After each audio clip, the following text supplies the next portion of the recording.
Hello and welcome to episode 125 of the HHH Racing Podcast. I'm your host, Howard Kravitz. We are live here on a late Saturday afternoon, early evening on the East Coast to watch some fantastic races at Gulfstream Park and Oaklawn Park, as it is Florida Derby Day and Arkansas Derby Day. Thanks everyone for watching.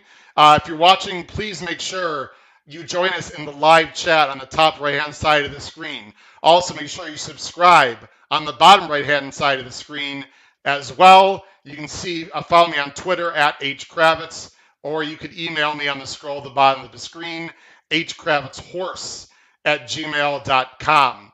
Also, you can see on the screen our next show is planned to be next Thursday to talk about the Wood Memorial at Aqueduct with the one and only Andy Serling. Andy Serling will be here 8 o'clock Eastern next Thursday to talk about the late pick 5 on Wood Memorial Day. It's going to be a fantastic show. We might have a show also next Wednesday. That is to be determined. We shall see. We already have a lot of people watching the show right now. Some people have their mind on basketball. Trish, good luck with Villanova. Let's see, we've got Don watching the show, Final Four and Derby Preps. It's a beautiful day. Don, thanks for joining the show. Again, if you are watching the show, please make sure you gather around and get everyone together. We're going to be covering 4 races live on the show today. We'll talk about the format in just a minute, as there are some very big races that are going to be happening today throughout the country that we're going to be talking about here on the show. And to help me to get through our wonderful live broadcast today, we have 2 gentlemen, one from Buffalo, one from about 20 minutes away from me here in the Chicago area. Let's bring them on to help us with these difficult handicapping puzzles. We have Jim Pilars and Kyle Roscoe. Gentlemen, how you doing today? Jim, we'll start with you first. How are things going on in Buffalo? Things are cold in Buffalo, Howard. I know it's a real surprise here. Still battling some snow flurries, but hopefully the hot racing will warm things up. Absolutely. It was just snowing here like all day. It's crazy, just a little bit. Kyle, how are you doing today? So say, doing good. I was about to say, yeah, it's literally snowing outside my window right now, so there's not. It's crazy. For those of you that are not familiar with these 2 gentlemen, Jim is an experienced handicapper, has won contests actually in the harness world, but is also a very good thoroughbred player, has been doing it for years. The gentleman on the bottom, Kyle Roscoe, used to be work at Arlington as what they call a professor, someone who helped people handicap the races, help them read the program, whatnot. He's been on the show before. So you have this knucklehead right here. So you got a lot of experience. People here watching who have been handicapping for a long time. Hopefully we'll be giving you some great opinions and some picks. Now let me tell everyone the format of the show so you know what's going to be happening. First of all, we're going to be talking about the races. If you saw us last week for the Dubai card, it's going to be similar to that. We're going to be showing the past performances. We're going to be talking about the races. Here's what I would recommend everyone do. Go up to your TV, turn that volume down, because you want to have your TV on. Turn that volume down, and make sure you turn the volume up here on the HHH Racing Podcast. Not that the opinions are going to be bad by TVG and Fox Sports 2 and whatnot. I know a lot of those guys, but I feel like we were going to have a lot of real good opinions, and obviously you can't have the sound on both probably. So that's what I'd recommend you do. Now, in terms of the format, we're going to handicap the races. We're going to talk about the horses. When the races are actually going on, we're going to do something a little bit different, and I'd love your input. So if you have any thoughts on how you'd like to see the show run differently, positive or negative, please comment down below the video player. I'd love to hear your thoughts. I cannot show the races here on the podcast. I do not have television rights, but we are going to be watching the races. So I know Kyle has a monitor. Jim, if you don't have a monitor nearby, Jim's got a monitor. So we're going to be watching the races, and I'm not going to do a play-by-play, although I certainly could call the race, but we're just mainly going to be talking a little bit as the races happen, but you're not going to see the races on the screen. So again, watch the races on your own TV at home or your laptop, whatever you're going to watch, and then you can listen to us. The other thing is there is about a 5 or a 6 second delay between what you see on the screen for our show and what's actually live. So we're going to be talking about what we see about 4 seconds behind what you actually see. So it's not going to pair up, but that's okay. You get to see our sort of reactions. You can watch what's going on, and you can look to the iPad or the laptop or your PC or whatever you're doing and see our reaction. So again, there'll be no sound and there'll be no video of the actual races, but we'll be talking about the race a little bit, little quips, little comments as the races happen. So that's how the show's going to go. We're going to cover 4 races, folks, on the show. The first race that we're going to be covering is the Fantasy Stakes, which I believe is race 10. Is that correct, gentlemen? Race 10 at Oaklawn? Yeah, Yes, we're going to be covering the Fantasy Stakes first, which is race 10 at Oaklawn. I am aware there is a turf race that's about to go off at Gulfstream Park, but we don't have time to talk about that race, so we're not going to be talking about the Appleton Stakes. But we're going to be talking about the Fantasy at Oaklawn, which has about 20 minutes to post, somewhere around about 16 minutes to post, I believe. Then we're going to be going to the Florida Derby, and then we're going to cover the last 2 races at Oaklawn. That is the plan. So let me go up and stop yapping. I'll bring up the PPs for the first race. And Jim, I'll let you talk first. We also have some banners. Let me put our predictions of the race for the Fantasy. It's actually going to be a scroll. If everyone give me 1 second, let me turn off that banner. We're going to have a scroll at the bottom of the screen instead of a banner, so people can see. There it is, folks. And I'm not sure that Jim or Kyle are aware of our other picks, so we'll be able to see each other's picks now. I'm going to go ahead also and bring up the race for the Fantasy, and we will jump right in here in just a second here as I share the screen. And there we go. All right. So let's take a look at the Fantasy. This is the first race we're talking about. Again, the post is going to be pretty soon. I'd say about 16 minutes or so. Actually, let me grab my phone here so I can stop saying approximately. Let's see. We've got about 9 minutes to post. Again, based on what I see on my phone here. Sorry, I'm just actually going to something else real quick. Okay, so let's talk about the Fantasy here, Jim. This is the big prep race for the Kentucky Oaks. A lot of points on the line. It's a grade 3. Of course, I guess the story is that the big girl is not going to be in this race. She's going to be running, Secret Oath's going to be running in the Arkansas Derby. But you can see it's a $600,000 purse, 3 old restricted fillies. They're going a mile and 16th. There is the field everyone can see on the screen. Let me go full screen. There's the field right now. You've got Dreamlith, who I believe actually is the favorite, as I'm not looking right now at the PPs, but we can, or at the odds. It's an 8-horse field. The big scratch is Ida. Jim, tell us who you like in this race as I go ahead and bring up the past performances. Yeah, Howard, I thought it was a tough race. This I don't really have a strong conviction on the race. I think there are 3, 4, 5 horses that can win on it. I ended up landing on Magic Circle coming from New York. A lot of this had to do with some of the information I heard yesterday watching some of the televised coverages of the races. They've got Maggie Wolfendale over at Oaklawn doing some interviews. Magic Circle, apparently the ownership has a little bit of Oaks fever. They were struggling in New York. They're running the fantastic horses. They were running 2nd, 3rd, 4th real well against horses like Echo Zulu, Gerrymander, Next. They didn't have the points to get into the Oaks. They were looking for a way to get into the Oaks. When Secret Oath scratched, their eyes opened up and they said, this is a path that the Arkansas horses aren't that strong. We can go over to Arkansas. We can make a good accounting of ourselves. They made a decision to go to Steve Asmussen as a trainer from Clement, and I guess Clement is probably better known as a turf trainer than a dirt trainer. The other information I thought was really interesting is that when Asmussen got the horse, he was able to have one workout with the horse. Apparently in the workout, 3 of them went out. And what they wanted to do with Magic Circle was run behind the other 2. They actually ran behind the other 2 for the first 4 furlongs and then made a rush with them to try to pass the other 2 to maybe change his racing style a little bit. So I think there's a lot of speed in the race, and maybe one of the reasons people are a little bit hesitant about Magic Circle is, is he going to be part of the pace setup?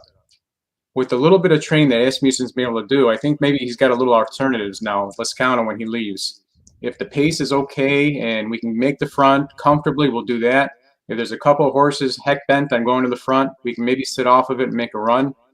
The reason I like the horse is a couple of reasons. He's been running against better, maybe in a better circuit in New York. They're here with intent. The intent is to specifically earn points for the Oaks. They've got a trainer that's won this race 4 of the last 6 years. They've got maybe a running style that can work. There's not a lot in the field. The running style works either winning or near the front or stalking. I think the horse is a little bit maybe cold on the board at 6-1, but I think it might be an opportunity. The horse I went with, Magic Circle, not with a lot of conviction. I think there's a couple other horses that can run as well. There is something interesting, Howard. I got to hit you with. It's funny because this will probably demonstrate how two people can look at a horse race, the exact same horse race, and come up with two different results or two different understandings of the race. Just before you did your show earlier this week, I watched the replay of Dream Lilth, and I had made some notes on it. And my notes said, horse terrible out of the gate, was uncomfortable running among other horses, went wide and was empty down the stretch. And I looked at that as a negative. And I looked at this particular race, and I said, Dream Lilth has the rail. There's a lot of speed. Even if she breaks better, she's going to be among horses again. She's going to have to either work her way through horses where she's uncomfortable, or she's going to have to go wide again. Yeah. To me, when I looked at that, I said, boy, it's going to make it really rough for her. And then you come on the show a little bit later on with Marshall Graham, and you say, let me show his replay. I love the horse. Got out terrible. Was rough among horses, swung wide. And I'm thinking the exact reason I didn't like the horse is the reason you thought the horse could run better. So to me, it was just maybe amusing or maybe a point about how two people can look at the same race and come up with a little bit of a different conclusion. Yeah, absolutely. I mean, there is a lot of other speed in this race. So the fact that that they've been trying to teach her to rate, I think, is important. I think she might have to rate here. She's a nice horse. Let me jump to Kyle here. Kyle, we both have the one in this race, Dream Lilth, who is 5-2 right now. As we're about 4 minutes to post, as we're watching here. Diodora was said earlier today, by the way, that she definitely needed one. What do you like about Dream Lilth? I like it for the exact same reason, but Jim was touting. It's just there's just a whole lot of speed in this race. The 2 is going to go off of the lead. It looks like the 3 is going to go off of the lead, and the 4 should go off of the lead as well, unless, like I said, Asmussen off the trainer switch. But she just looks like the best one to reap the spoils out of if this race pace complexion falls apart, which is what it looks like on paper. Last one, like I said, got into a lot of trouble. She ended up being wide. I think if she can rate a better trip out here, I feel like this would be a good spot for her to where she can improve on that 82 2 back. Yeah, and then we also, both of us are interested in the 9 and the 6. I'll go ahead and talk a little bit. Let me talk about the 9 first, Bubble Rock. Taking a lot of money, 2-1. Now, the ownership is local, so that might be some of the money. Obviously, this horse is a nice horse, Brad Cox, but bred it more to run on the turf. It has been running the turf in the Sin.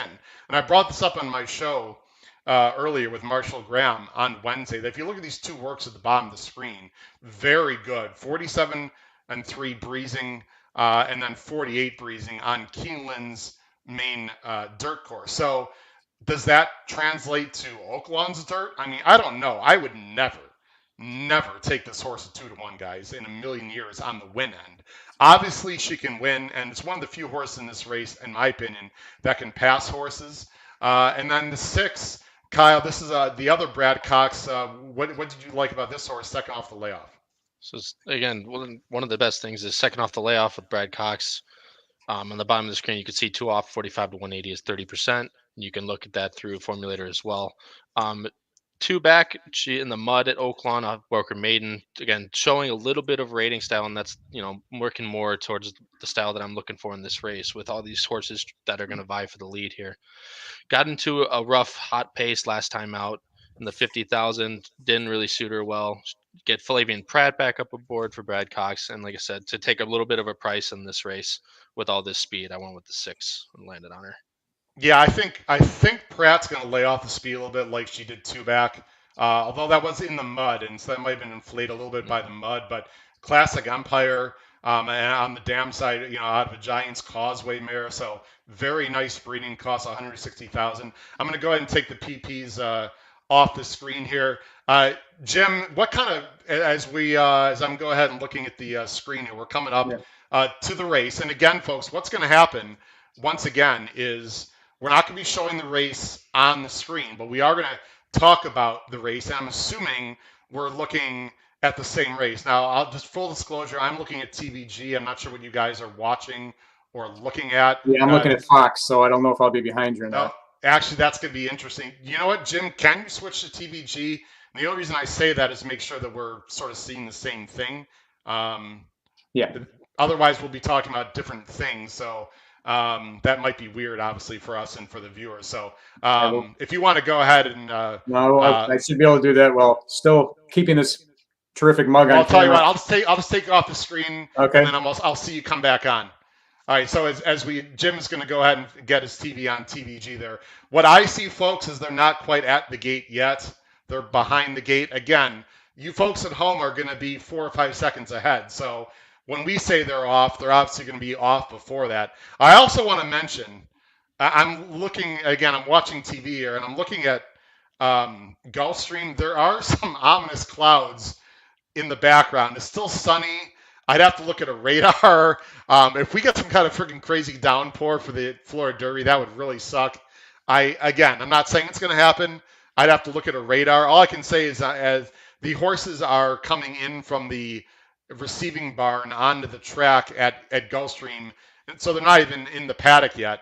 As I bring Jim back on here, I'll have to take a look at a radar. Hopefully the weather's going to be okay. But anyway, Jim, real quick, as they're about to go to the gate, who do you think is going to have the lead here in the fantasy as they're entering the gate? What do you expect to see from a pace perspective? You got about 10 seconds. Yeah, I think both the 7 and the 2 will go to the front. I think Magic Circle is going to sit right off. I think Bubble Rock will be a little bit closer than you expect.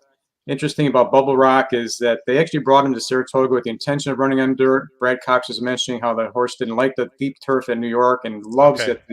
All right, Jim, I'm going to interrupt you. We're going to go ahead and watch the race, everyone. Again, there's one more left to load as we're watching. Actually, 2 more left to load. Again, we're not going to call the race, but we can just talk a little bit on what we see. Thanks for joining us here on the HHH Racing Podcast. We're live. It's the fantasy from Oaklawn. And there's a little bit of trouble there out of the gate. The 7 came over and bothered some horses there, and there's definitely some pace, but the 7 looks like, and I didn't expect this, the 7 is a bit loose there, guys, but it looks like they're going pretty quick. The 7 is Yaguri, went off at 7-2. I love this horse. I think the 4 your 4 got bothered, looked like Jim there at the start. Yeah, the 4 did get bothered. I think that Brad Cox's horse is sitting in a real nice position. He was worried about where they would be at the half. He said if the horse is near at the half, the horse is going to run big. Mm-hmm. And he's near at the half. 22-4, guys. This is lively. Yeah. Dreamlith, who's the top choice for Kyle and I got to admit, Kyle, I wasn't watching the start of the one, but I think she's in good shape right now. If she fires, I think she's got a big shot. Yeah, she held the rail position and was holding about third last, and she's still about that position, just creeping a little bit closer now. Yeah, you got Hardy Constitution on the outside. I got 46-3. Again, we fully realize, folks, as you're watching it, you're ahead. Dreamlith is now asking. I don't know if she's got the horse though, but she's gotten the trip. Doesn't Magic Circle backed out. Yeah, 4's done. The other 1 doesn't look like it. The 3's coming up the inside here, past the 1. So we'll see if Bubble Rock's on the outside. If the 2's actually got a little bit of horse also. If she can get through on the inside, it looks like it's a 3-horse race at this point. It is. Yep. The inside's been good, so we'll see if it can come up again. Yep. 9's done. No. Might end up being that way. This could be a big upset with this 2. Yep. To the wire. Again, people are at home. The race is already over. We know how it's happening. It's the 7. Hold on. Wire to wire. All right. They crawled home to some extent. 137 came 7-2-9, I believe. Is that correct, guys? Mm-hmm. Yes. That's what it looked like. Yeah. All right. I'll tell you. Yaguri went off at 4-1. I mean, guys, there were 5 speed horses on paper, right? Yep. And a horse who I'm not, frankly, I didn't love in this race, to be honest. I didn't think Drew would be able to clear over. Wins the race and came, yes, the bomb 3 came in 4th. Not all closing from the back of the pack. Jim, quick impressions. Yeah, the speed is holding. I was really surprised. I thought the pace was actually honest, even though that there was a little bit spread out. The fractions didn't look too bad to me. I thought that both the 1 and 4 were in a pretty good position, sitting about 4 to 5 lengths off a little bit of a bunch to the front. I don't know if this is an indication of what's to come, but surprised that the speed held as well as it did. The 3 that were near the front at the half were at the front at the 3/4, were at the front at the end. So, yeah, I mean, I don't know. The one in no excuses, Kyle. Our one, I thought, they were shoving on him they're shoving on her on the turn. She just didn't have it. No one really made a move. Dreamlift, by the way, went off 8 to 5. Wow, she got bet down hard. Fair to say, Kyle, I don't like anyone coming out of this race into the Oaks. No. Is that how you feel? Yeah, I mean, that's exactly it. Granted, like I said, we didn't get that pace pressure we thought we would to set up the one a little bit easier for us. But yeah, I mean, crawling home with the 26 or with the 25.5 quarter there from 3/4 to a mile. It's just, you're not going to look at anyone coming out of this, I don't think. I just want to, Jim, sorry, that was Begin. We need to be fair here. Begin ran huge for Danny Pites on the inside. Almost went by the 7 at 11 to 1. I know Begin is a horse that Marshall Graham mentioned as a missing price on the show. So it pays to watch the show. If you listen to Marshall Graham, he thought the 2 was interesting. The pace certainly held together. So this is one of those situations, Jim, where I wouldn't say I didn't read the race flow correctly, but it looked like someone would be able to close in this race, and it just hung together. They basically went 1, 2, 3 around the track, which if you look at the PPs, that's pretty hard to believe. Yeah, I agree. I thought there may be a little bit more hardball in the front. Again, I thought that maybe Magic Circle would be a little bit closer and make a little bit of a better accounting than she did.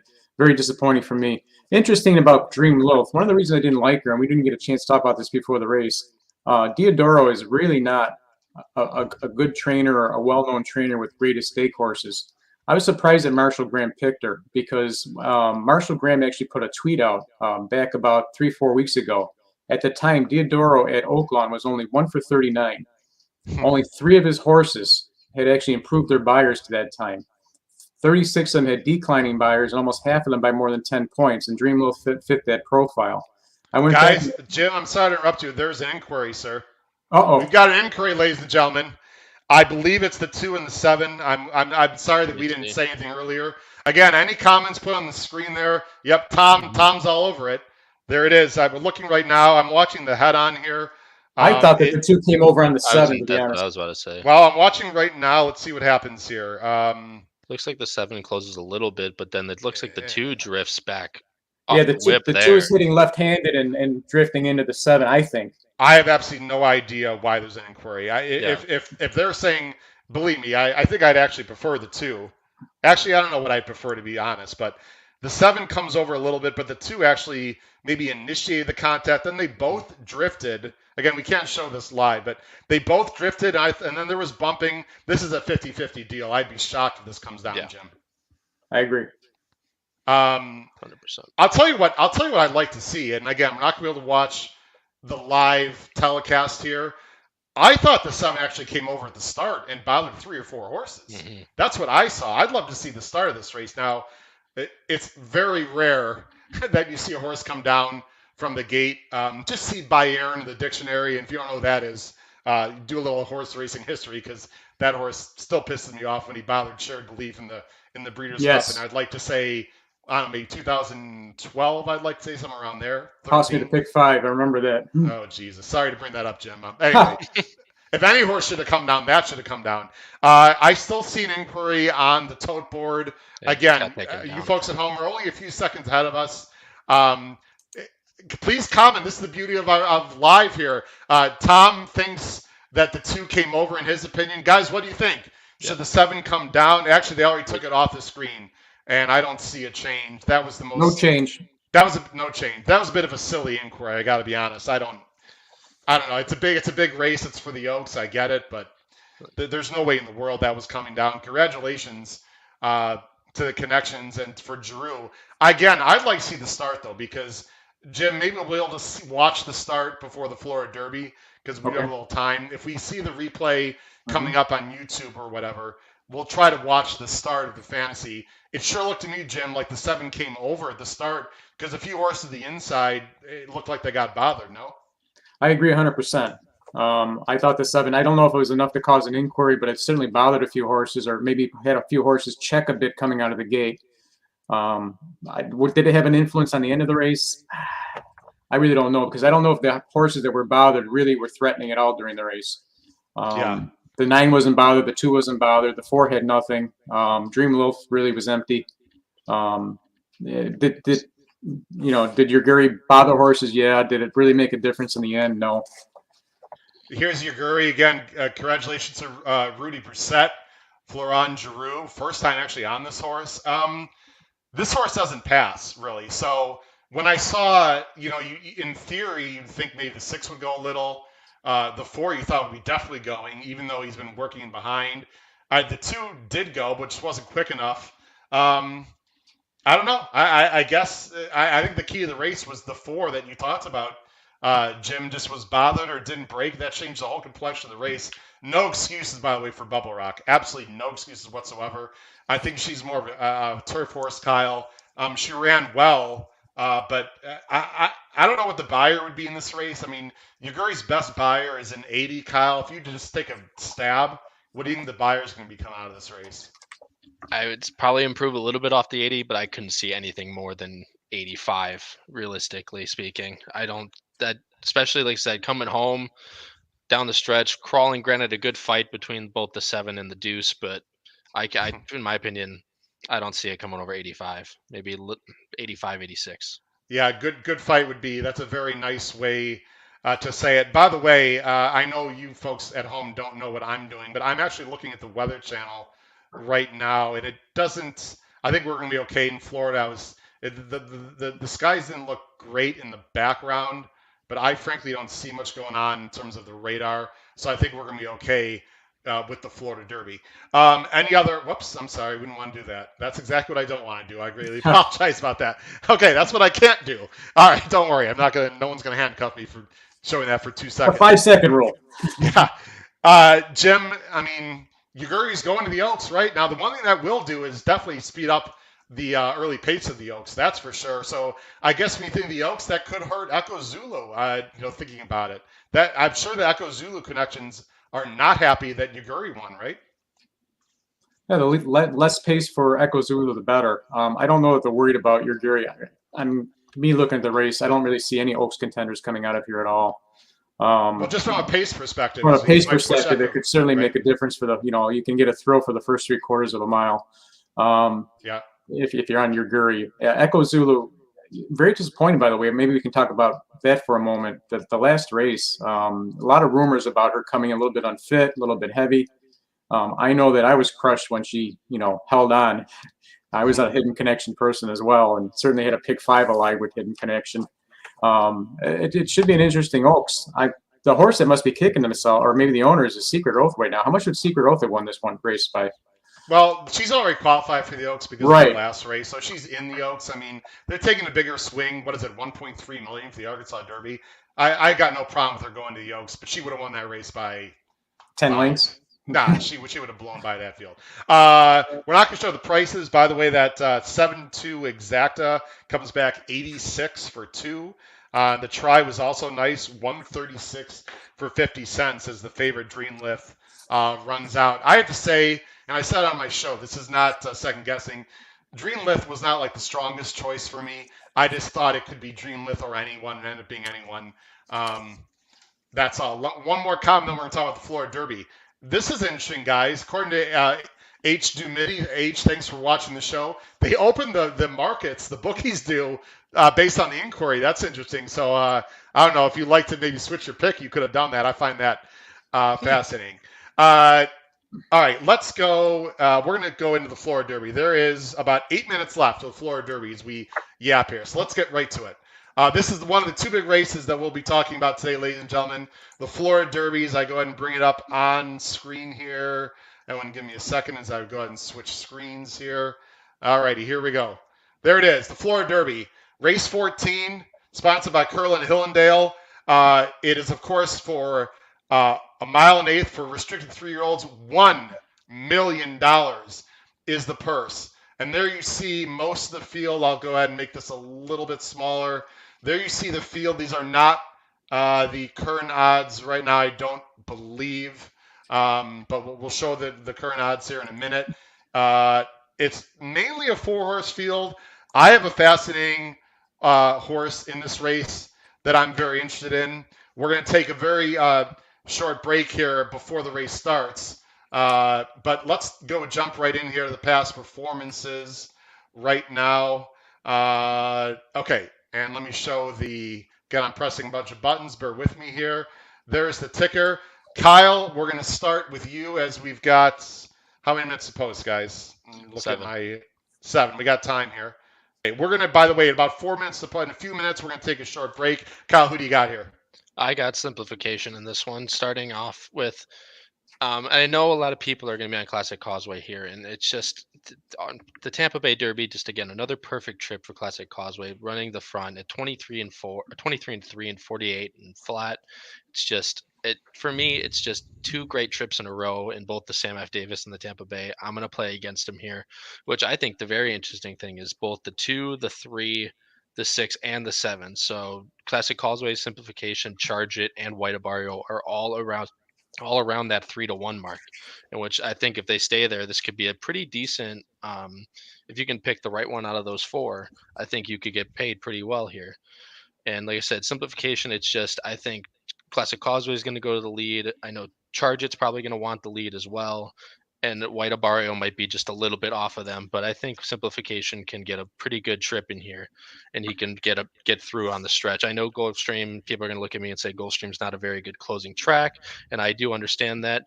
But again, just 3 straight increasing buys from 90 to 91 to 96. I look to improve again upon those, and hopefully get a pretty decent price if he stays up at 3-1, 7-2. Yeah, he's my top choice. He was on the wrong lead, but he came over the top. He's one of the few horses in this race that looks like can pass others.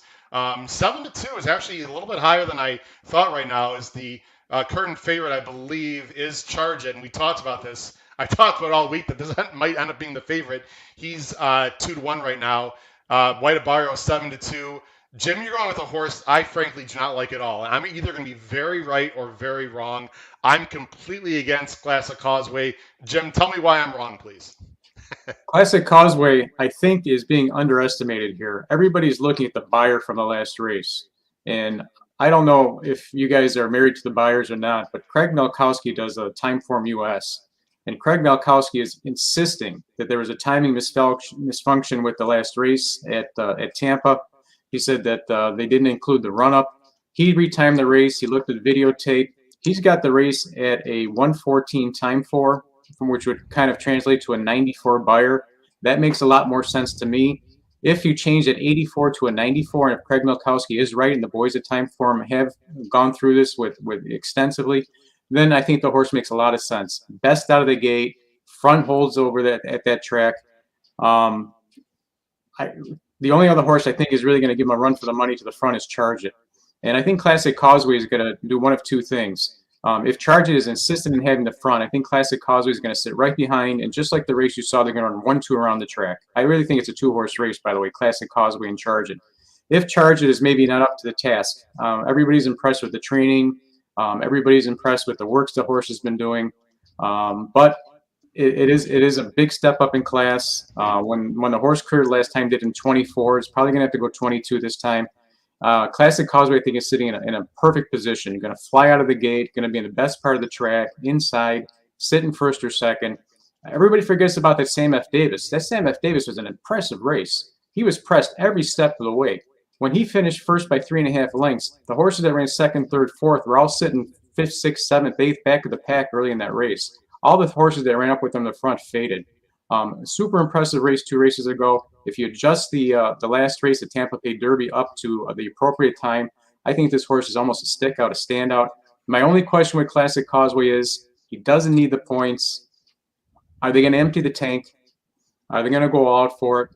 Brian Lynch, also the other thing that I really liked about the horse is Brian Lynch said that after the Tampa Bay Derby, the horse really didn't even exert himself. You know, he did it within himself. They did the Palmetto workout. Unbelievable race, 47 and change. And according to Brian Lynch, the interview I saw, he said that after that workout at Palmetto, the horse wasn't breathing hard enough to blow a candle out. So the horse is in tip-top shape. You're going to have 5 weeks to get ready for the Kentucky Derby. A perfect situation. The horse is going to be sitting first or second. Going to get out of the gate best. I just there's a lot of things I like about the horse. I think he's being tremendously underestimated. Wow. Okay. I'm a bit dubious. I think there's just a lot of speed in this race, and I'm not sure, it's just going to set up for him. And as we're talking right now, people are wondering what is Howard doing. I'm in a contest, and I'm in the process of making a pretty substantial bet here. I don't want to say what I'm doing necessarily. I will just say that I think O Captain is interesting. I'll just leave it at that. We'll just have to see as I go ahead and put O Captain on screen. Before I do that, I'll give you a second, Howard. Let me go on simplification for a minute. Simplification, everybody's impressed with the 2 runs he made in the last 2 races. The horse doesn't get out of the gate well. The horse was supposed to be on the front 2 starts ago. He got locked in the gate. The only reason he made that fantastic close is because he walked out of the gate. It was not the intention. They kind of fluked into finding out the horse can close. Right. And if you remember that race, Mo Donegal ran 3rd. Mo Donegal, 1 more step, and he's 2nd. So the race I don't think was as impressive as it looks. The last race was the race with the accident, but when they were coming to the top of the stretch, just before the little bit of an accident, In Due Time was on the inside with Paco Lopez. Simplification was on the outside. Simplification took the outside route, missed the accident. In Due Time tried to bull his way through, caused a little bit of a chain reaction. Simplification got the jump on the rest of the field, opened up 3 or 4. In Due Time came back to run 2nd. I think both races are dressed up. Really wasn't impressed. The horse runs on its wrong lead, doesn't get out of the gate well. It's going to be facing tougher competition today. I think everything went its way. I think Simplification is the horse that I'm more questioning than any other in the race that's actually being bet. Wow. Different. Hey, you want a strong opinion? I'll give you a strong opinion. No, this is what we want. These are the kind of opinions we want. And again, I'm not going to apologize to anyone. I'm just finalizing my last bet here, and okay, this is going to make or break. Kyle knows exactly what I'm doing here. It's going to make or break my day. Let me go back and put the PPs here on screen. Kyle, pace situation here. As what I see right now, the Florida Derby, it says 4 minutes to post, and I think they were still parading. So how you guys saw that as well? So correct, I think, yes. Yeah. Shocking. There's a post lag here at Gulfstream. Shocking. Kyle, let's talk about pace situation because I think this is going to be very, very important here. Classic Causeway pretty much knows only one way. I'm sure he's going. The big question for me in this race is the simplification break, number 1. And number 2, how much pace pressure does either Charge It and or White Barrio put on Classic Causeway? How do you see the race flow in this race, Kyle? Well, I 100% see Charge It going out to the lead with Classic Causeway because, like you said, Classic Causeway knows one way, and if he gets his way, he should win. I think Pletcher and Saez are going to go after him. I think Charge It's going to be that main pace pressure. White Barrio, I think, might sit off a little bit, like kind of like his run in the Holy Bull, just sit off about a length and a half, 2 lengths back, and try and take that pocket to the win, tip out. Papa Cap, I think same way. I'm against. I know you are as well. I'm completely against Papa Cap, and I think that just looking at the telecast here, but I haven't seen a single person have a Classic Causeway in their top 4, which could mean he's probably going to win by 20. But I think it's just super interesting. CJ mentions, now listen, on Thursday we had Justin Christine on the show. As I'm now peering over to my right, looks like they just went on the track. It says 2 minutes to post. It'll probably be more like 4 or 5 minutes. So we have time, guys. CJ brings up Justin Christine, my wonderful guest on the show from Thursday from Trip No Pros. Thought the 1 was interesting. It's 30-1 right now in the 1. I was not a huge fan as Justin was on this horse. He was very wide. I think he could clunk up. The horse that I'm a lot more interested in, and we talked about, actually is taking some money, guys. I see 14-1 on Old Captain right now off of a 20-1 morning line. No, that was not my money in the win bet. I cannot change the pari-mutuel pool that big and move it down 6 points, but he's taking money, and I think the key for Old Captain, and if you want to know about Old Captain, you'd have to go back and watch my show. There's two things that are going to have to happen with Old Captain. Number one, they're going to have to go up front. And listen, I thought they'd go up front in the fantasy. They never did. It's hard for me to believe they're not going to go an honest pace. So they have to go an honest pace for Old Captain. Number one. Number two, Old Captain's going to have to save some ground in the first turn. I don't see that as much as a problem. My guess is Rosario is going to take back a little bit and come around. And then he's going to have to run a big race. But again, Jim, I do not see a lot of closing in this race, in my opinion, or horses that can close, I should say. I mean, who are the horses in here that can pass Jim other than, I don't know, I guess Papacat and Old Captain? The others are all stalkers or speed, right? Yeah, I agree 100% with that. I just don't see a scenario where a closer is going to really have a chance in the race. Historically, the Florida Derby goes to front runners. Gulfstream is kind of front runners. The first turn really hurts. It comes up real fast. Oak Captain is probably going right to the rail. Going to have to come from 10th, 11th, 9th. Going to have to pass a lot of good horses. The fact that Classic Causeway doesn't need the race could hurt, because if Charge It is hell-bent on being on the front, Classic Causeway could say, you know what, we'll sit second, see if it works. If it doesn't, fine. So it's a paid workout. I don't think they're going to battle. I don't see a scenario where there's a lot of speed in the front. That's interesting. By the way, I don't need Old Captain to win, by the way, just for the record. If he gets in second or third, depending on what happens, I could be very happy. Kyle, just let me set the stage for everyone out there, okay? There's a live money contest through ExpressBet. I'm having an okay day. I'm not going to sit here and BS people. I do have enough money going to the last race where I can make a big move and a big play, and that's what I'm doing. Again, I prefer not to say exactly what I'm doing. Let's just say the play I'm making could vault me into a very nice situation. The top three finishers of the contest at ExpressBet will get a seat to the NHC. And then there's also the top 10 finishers get a $3,500 free entry into the Kentucky Derby contest. And then the top 5 finishers, there's also a prize pool. So there was about 170 people in it.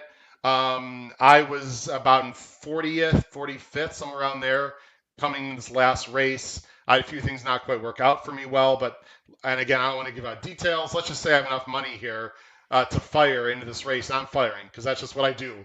And I need Old Captain to run. Well, let's just say it that way, in the money. If Old Captain's in the money, could be very interesting for me. Now that I just gave away my pick, I'm sure all the people now listen. No one listens to me. No one cares.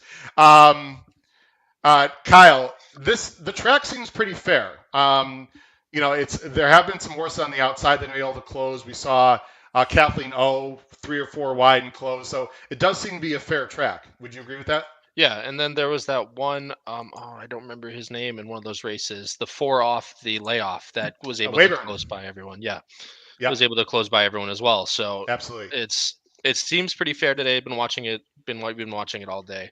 So it seems pretty fair. Again, it just matters about that pace scenarios, that if Charge It and Classic Causeway can put the pressure on, and maybe someone from the outside can put the pressure on as well, then we might have a race with it, and Simplification might have this shot. But again, it's all about the pace development. As we saw at Oaklawn, we thought that pace was going to develop as well. So I think that's the one thing we have not mentioned is there's some bombs in this race. We've seen it before where some bomb knucklehead just sends out hard, Jim, and changes the complexion. I mean, there are horses on the outside that have no chance to win. But, I mean, I don't know what they're going to do if not at least try. So, I don't know. It's going to be fascinating here. Jim, talk about Charge It. Charge It right now, as I see, is a 2-1 favorite. I really like this horse. I would never bet him on the win at a 2-1, Jim. He's awfully talented, though, and could put pressure on your 2 right from the start. Yeah, I think Charge It is the only alternative to the 2 horse to win. I think one of the 2 will make the front. I don't think they're going to hook up. I don't know if Charge It is fast enough to get to the front, though. The last race was they walked the dog in the last race. I mean, look at those fractions. 24, 47 and change. Going to have to go a couple seconds faster here. I think Classic Causeway will go to the front, peek over. If Charge It is going to just go like crazy, going to let him go. If not, I think Charge will sit behind. I just think they're going to line up 1-2, but not hook. I think that's very possible. You see the early time form there for Charge It is 1:14. I do want to mention, Jim, you're absolutely right about the last race, but his maiden race he broke from the inside and went 23-3 and 46 in his first start ever. I think he's got plenty of early speed, although I'm not going to disagree. The 2 Classic Causeway is a 1:20 early time form. Not only that, the 2 breaks really well. Breaks I've never beautifully. seen the 2 not break well. Again, to me, the question is, how much is the 3? Listen, the 3 used to be very fast. I mean, he is fast. He just had trouble out of the gate the last 2 times. If the 3 breaks, Jim, there's no reason why the 3 can't also be up there. We're going to have to see what happens. When you look at the other ones, I mean, the 4 has absolutely no shot, but I mean, he's not exactly slow out of the gate. You know, Papa Cat is more of a stalker, but I mean, he showed speed before. What about White Abario with Tyler? I mean, he cannot be 4 wide in this race, so Tyler's going to read the break, but I'm assuming White Abario's got to at least go a little bit. And then you have these horses, like I said, on the outside that, you know, really have no shot. So you know, Jim, you lay it out very well. I think it's very possible that Classic Causeway gets the lead, and then the jock on the 6, who's Saez, who's the leading rider, will just sort of sit and be comfortable. It could be 2-6, 6-2 around the track. I mean, that wouldn't surprise me either. I'm just not in love with Classic Causeway in terms of the fact that he just hasn't beaten, in my opinion, really anyone that good this year. And you see his speed figs.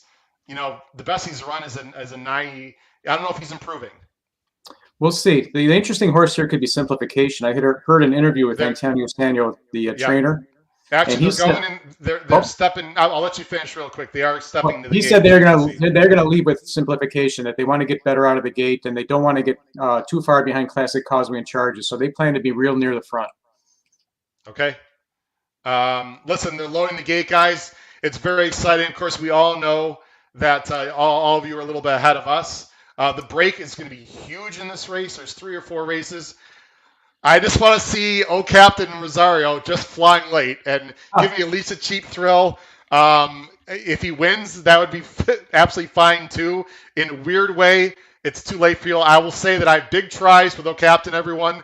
I need him in the money, especially second or third. Would actually probably even be better than first, believe it or not. So that's pretty much my contest play. We also have there's pick 4 plays in the podcast pool. I didn't even mention we're live to 2, 3, 5, 6, 7, 9 in the podcast pool in the pick 4 for some money as well. So if you're watching this at home and you're part of the podcast pool, you absolutely want the 9 to win. Here we go, guys. It's the Florida Derby right here. 2 and 3 break well. Actually, the Chargers did not break great, guys. No. But they are lining up outside there. White Abario's 4 wide. Simplification broke real well. It doesn't look like they're flying. Chargers going to have to win this by taking some dirt, so we'll see. My 9, by the way, is in a pretty darn good spot right now, I would say. Mm-hmm. Jim, your thoughts early. You're probably pretty happy right now, right? Yeah, I'm real happy right now. This is just what I thought might happen. I was surprised that Simplification got out as well as he did, and I think he's going to be real tough now. I think it's going to be 2-3 to the line. I hope your 9 can come up. They went 23 and 3. That's not flying. Papa Cat is 3 wide and sort of pressing the front too. So that should make them go faster. I'll be shocked if Classic Causeway wins from here. I'm just going to say it right now. We'll see. Chargers taking a lot of dirt. Look at the late money.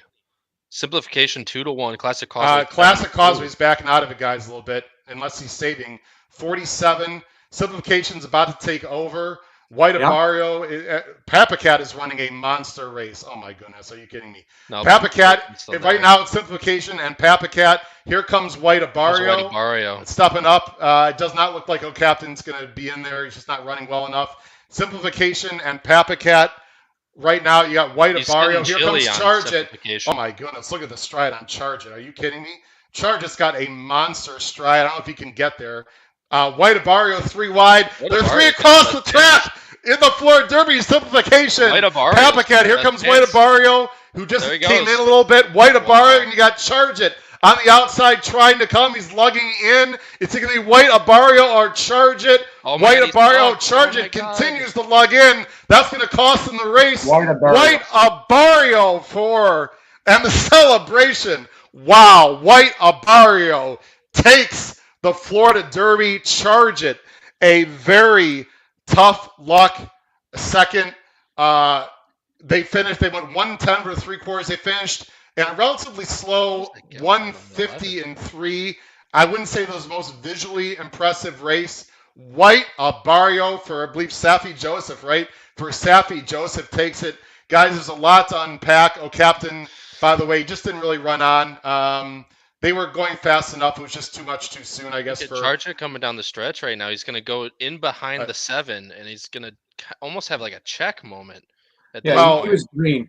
He was very green. He went to the whip right hand, and he just, you know what? If he tried to steer him, you know what? I'll tell you what.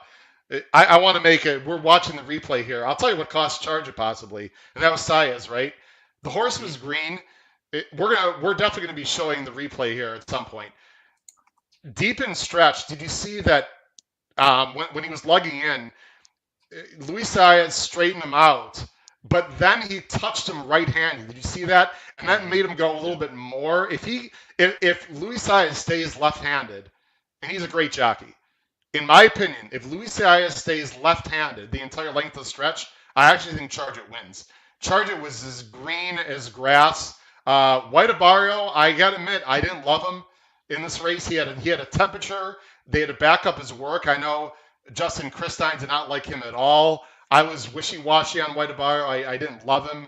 I thought it was possible. Charger was just all over the place. I'm gonna shut up, Jim. Your impressions here. White Abarrio, charge it, and then so was Papacat third then? No, it was Simplification third. I'm sorry, Simplification third. Jim, Captain the 9 and 5th. What say you, Jim? Well, I think White Abarrio maybe is underrated by all of us. I thought the last race was a fluke. I thought that in the last race Simplification break that White Abarrio was chasing a 30-1 horse around the track and go by any time and really got the best of it. Second time with a fever. I don't know if that's maybe an angle like trainers want to start. By the way, Tom Espinoza. Tom liked White Abarrio. Nice job, Tom. There you go. Dean G liked White Abarrio. Chad Schexnader. Chad, thanks for let me bring him on here. Why is this not working? There we go. Oh, sorry. There we go. Chad Schexnader of the Fairgrounds podcast. He's been on twice. Chad, thanks for joining the show. Really appreciate you joining us there. Tom also mentioned, the Charger was absolutely all over the place. Kyle, your impressions, how good is White Abarrio? Is he a threat in the Derby? I mean, I'm the same way everyone else is, I think. It's just, we could see that, he's one of the contenders in the race, but we didn't think that he could beat the likes of Simplification and charge it. I mean, but just coming off the pace, again, that same trip that we all have been saying, just coming out like from the middle and then just tips out and comes over the top. And it's the same thing he did in the Holy Bull. And like you said, but like Jim said, he passed the 30-1. So no one's really looking at it. But I mean, if he can continue to improve, I mean, he'll probably get a decent buyer from that race as well. So, by the way, 5-2, he got that down to. Mm-hmm. The late money at Gulfstream is. I'm not gonna say anything untoward. It's just crazy. Some of the smartest handicappers in the world are late money at Gulfstream. I guess so. Simplification, by the way, ended up going off the favorite guys. Simplification was the favorite at 2-1. White Abarrio second choice. Charge it. Let me talk about and Captain finished 5th. I mean, listen, he didn't embarrass himself. He didn't do what I needed him to do, to be very honest. But I mean, he ran respectfully. Classic Causeway, Jim. I don't want to rain on your parade. Yeah. He was awful though. We have to call it like we see it. Did he cross the finish line yet? I mean, I think he's just finishing. Wait a minute. He might still be any thoughts, Jim? I mean, we got to talk about our opinions, right? I mean, what do you think happened there? I'll be interested to see what Brian Lynch says after the race. I mean, that was just a poor performance. He didn't make the 3/4, and he was already backing up. And actually, he might have cost Charge It a bit because I think he backed up into Charge It. Charge It had a young horse on the inside, taking dirt for the first time, and got a horse stopping in front of him. So that may have cost Charge It a bit too. The reason he stopped, I don't know. The fractions weren't tough. He wasn't getting a ton of pressure. No real excuses. I'm surprised that he ran as poorly as he did coming off of that work, especially. Well, I'll say a few things. And by the way, we only have 1 minute to post in the next race at Oaklawn, which is an allowance race. that I said we would talk about. But you know what, guys? I think. There's Well, a I'll tell you. single. We'll go ahead and talk about the Oaklawn. There's really not much to say about that race itself. Let me go ahead and switch the picks here. Oaklawn race 11. We'll come. We have time to talk about the Florida Derby, guys. Let's very quickly. I'm not going to show the PPs. There's a horse called Garhole, a really good Arkansas bred, and I've not seen. I don't know if you guys can help me here. I've not seen the odds right now. What is Garhole right now, guys? Let's see. 4 to 5. Wow, Garhole is 4 to 5 right now, and let's see. Actually, I see. Storm the Court is 5 to 1. Macron is 5 to 2. Macron is 5. This is really a 3-horse race in theory. Supremacy is 6 to 1 on the outside. That I'm a little bit scared about because he's got back numbers from last year, but he hasn't raced very good this year with Brad Cox. I suppose Supremacy is the one that could really F up my horizontal. Yes, Supremacy is a horse to look out for. He walked out of the gate last time. At the quarter pole, he was 5 lengths behind the other 10 horses in the field. Okay. Vic Stauffer actually called him third last time. He just lost a head bob for third. If he gets out a little bit better, he's going to be dangerous in this race. Wow. So I need to put a win bet on this horse to saver? Is that when you hear me? I got my phone here. Hold on a second. The thing that's going to hurt Supremacy. How much should I put this in? The post. I think the post is really going to work against. And this is the second race in a row didn't break well from the gate. Yeah, I don't know. He's going to have to. I'm going to back him up a little small win bet here. I mean, he's going to have to revert back to one of his better races. Storm the Court. Fascinating spot for him. I was shocked. Peter Urton sends his horse. I mean, classy winner. We all remember the Breeders' Cup Jewel when he won at 5,000 to 1, and Brittany Urton celebrated on air as she should have, which is a great story. Breaking from the inside in a year layoff.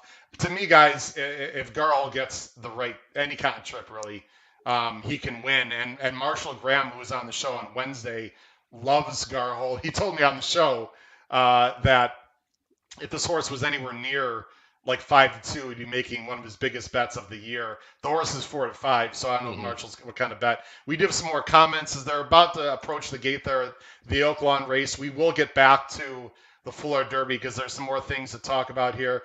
Richard Flax, I did not see the pick 4 payout. If someone wants to pick that's what I was going to say. I'm going to go look we at hit it. Richard, we have it. We hit it for $1. We have it twice. So if you're part of the podcast pool, we do have the pick 4 for $1. If anyone wants to find out what that paid, that'd be great. Pick 4 for 50 cents paid $220.50. Okay, so the podcast pool. If you're part of the podcast pool, we got about $4.50, which frankly is about what we put in, to be honest. So $4.41. We needed a bigger price there. We actually, the 3 or 6 probably would have been better for us, but we basically broke even. And again, I'm not going to BS you people out there. We played a big pick 4 in the podcast pool. Anyway, the race is about to go off here at Oaklawn.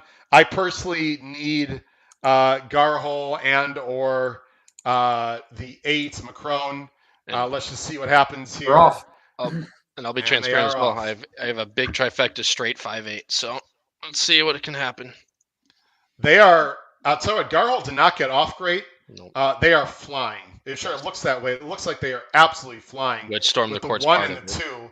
That should set up fine for Garhole and Macron, but this is about as far back as I've seen Garhole. That's a slight concern to me. But this has got to be 21-3 or something. It is 21-3. Perfect. Yeah.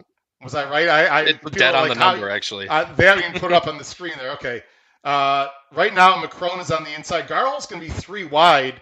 He hasn't even been asked yet, though. There is 21-3 there. He's moving up pretty flying. Macron's getting a nice trip from the inside, but might have a little traffic trouble here, as might it needs to open up. It's all going to depend on who gets the hole here. Macron looks like he's about to get through. Garhole's going to go. Garhole's going to have to weave in between here. I don't know if Garhole's going to get there or not. It's starting to fall apart a little bit. Macron is taking the lead. Here comes Garhole. If Garhole wins this race, we all know he's good. The 6 is trying to hang in there. Come on, Garhole. Nope. No, it's going to be a step short. Come on, at least get this 8 up, though. Yep, okay. 8-6-5. All right. 8-6-5. The 6 ran a big race. Garhole, I think, got just too far back. Yeah, 100%. They went 109-3. So that was the first time Garhole was facing open company, by the way, also, which obviously matters. In terms of the vertical betting, again, if you're part of the podcast pool, I'd also like to say that was a B for us. So we are live in the pick 5. And not only that, by the way, this pick 3's got to be okay. What did the pick 3 pay here to let's stick to Macron? It's got to be okay going forward here. Let me look at it. Dollar pick 3, 172. Okay, you got a pretty nice pick 5 going here. Although I now use my 2Bs. So if you're part of the podcast pool, we are now 3 by 4 to end the pick 5, and we would only have it. Actually, we're live to a dollar pick 5, 3 by 4. If you're part of the podcast pool, you know the picks that we have.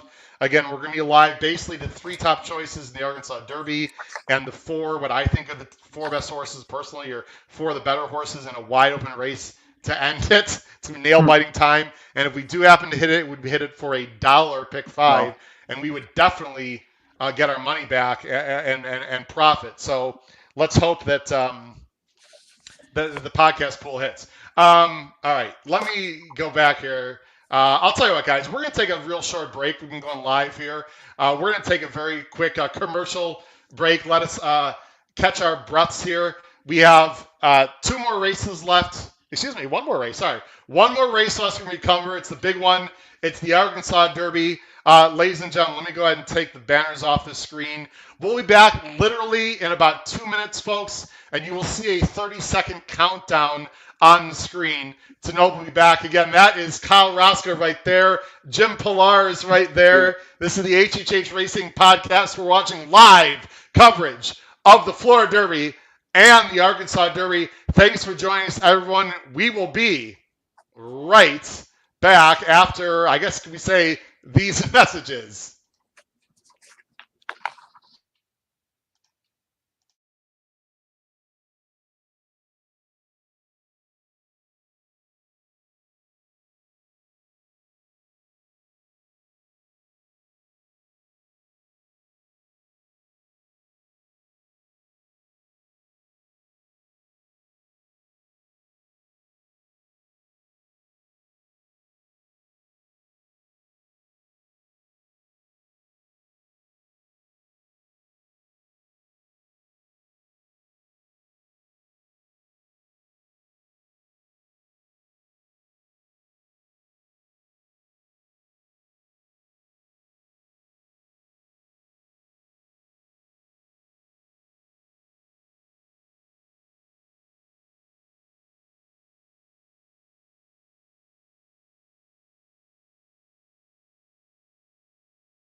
All right, ladies and gentlemen, we are back here live. Kyle, you said we can watch the replay of the Florida Derby somewhere. Is that correct? It is on, like, if you go to the like the betting sites have the replay up already. My first bet one has it up. So Twin Spires should have it up then? It should. Are we assuming? I thought I saw it on DRF. I don't think the form will have it. We're going to go ahead and try to show. Both. What I'd like to do, folks, is show the replay of the Florida Derby. They already have it up? Wow, that's really fast. Usually it takes a little more time. Both Naira and ExpressBet both have it up right now. They do. Okay, so we're going to try to show that here. I don't see it on. Okay. On Could Naira has the page because that's what I had to do. Okay. But yeah, Naira does have it. You know what you could do if actually, let's see. By the way, I should try to talk about the leaderboard here as well. Let me talk about. Actually, I don't know if it's gonna be in yet. Who won the contest here? No, it is not official yet, so I don't want to say anything about that. Can you send me a link there, Kyle? We can check that out, maybe. Yeah. Put the link in the chat, perhaps. Trying to get to where we can.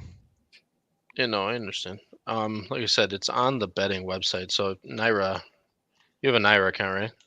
I do. We can do that here. Let's see here. And on Naira Bets, I can use Naira. Correct. Well, shout out to Naira Bets. I got to log in now, though. Let's see here. We're going to try to get to the replay. We got plenty of time, folks, for the Arkansas Derby. We want to show the replay here of the Florida Derby, which, okay, I'm trying to get to here. You said they have the replay, huh? Yeah. If on the top, if you go, so like when I'm watching it right now, Howard. You go to Gulfstream, or you have to go to Gulfstream. Yeah, I think I got it here. Yep. Results. To the outside. Yep. Okay, we're going to. Oh, this is the live feed. Oh, is it? Well, we don't want this. You go to. Was it race? It was race 14, right? Yep. Yeah. They're not showing it right now. You got to go to results in the top bar. The results. Okay, no problem. And then sorry, everyone, for what's going on here. The results for Gulfstream. Okay, I'm looking at a screen I don't usually go to, guys, so I apologize. Yeah, hit results and videos. Yep. Okay. This should be it here. Let's see. Yep, here it is, guys. Let me go ahead, and again, I apologize for I'm just sort of waiting here. I'm going to turn the volume off. We don't need to hear the call, although we could.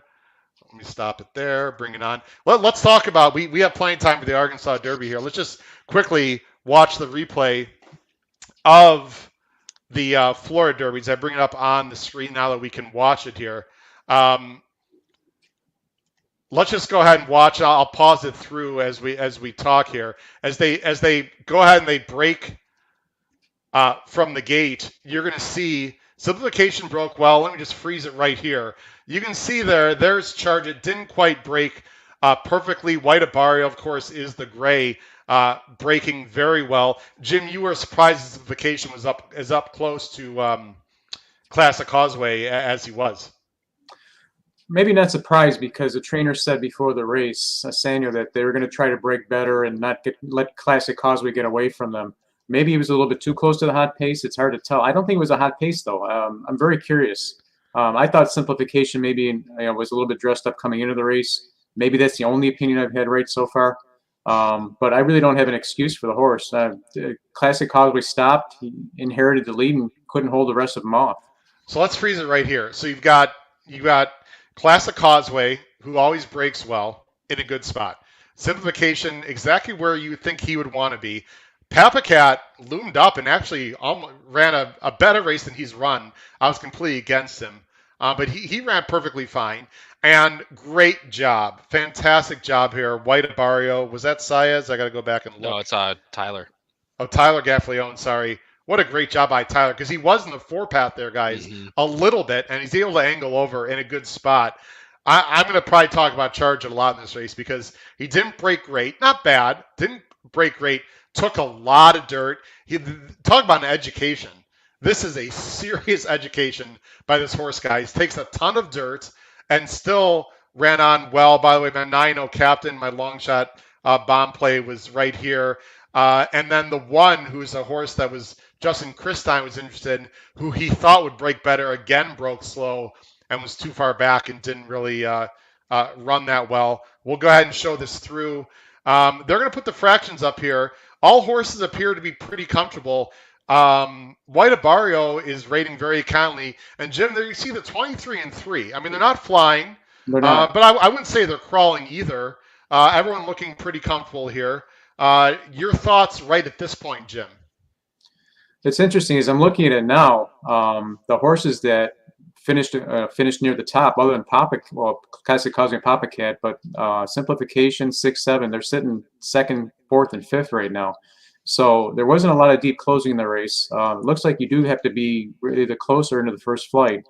Papa Cat there, it's funny the way you froze it, almost checks a little bit, or maybe it's just the way the frame is. I think it was just the frame. He's fine. He's in the clear 3 wide. Kyle down the backstretch.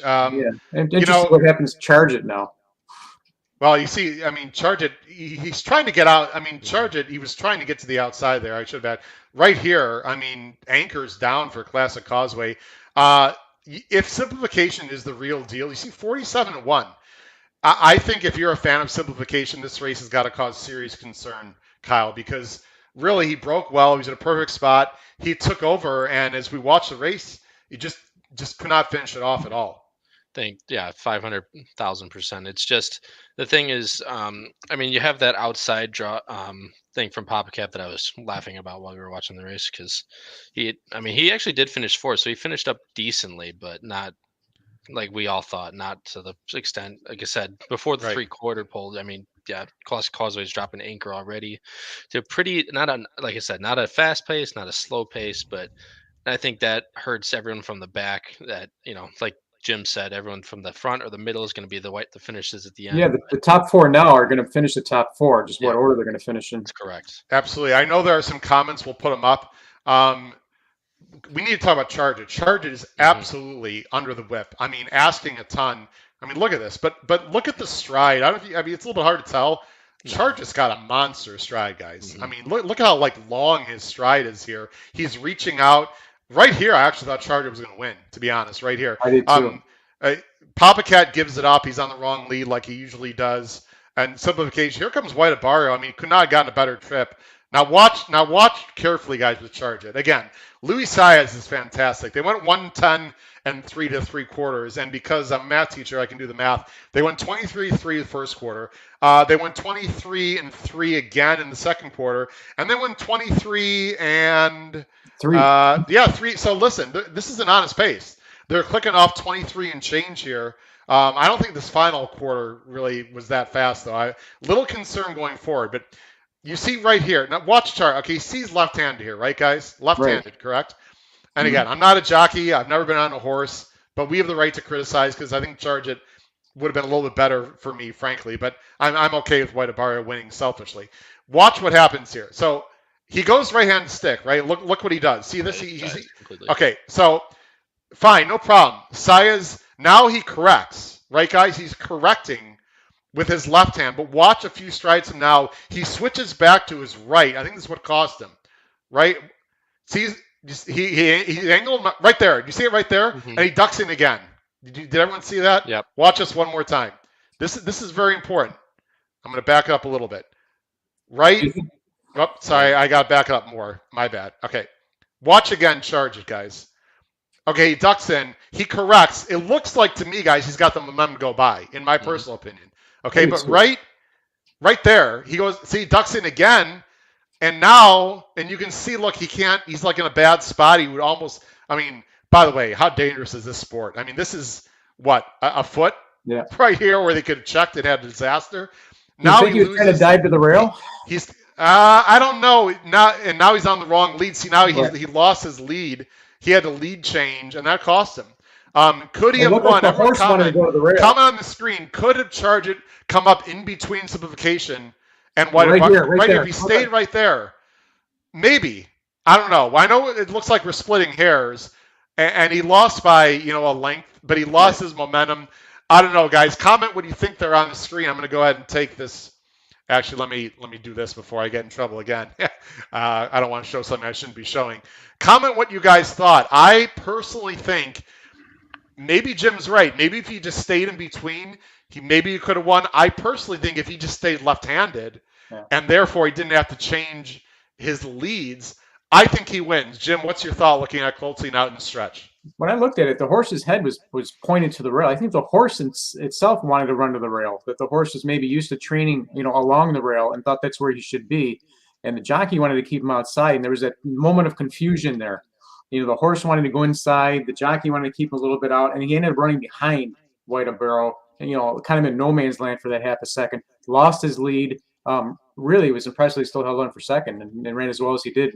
Considering that he was so green and a little bit rough in the stretch as he was. I think a great experience for him. I hope they don't put him in the Derby. I think he's probably got enough points to qualify running second.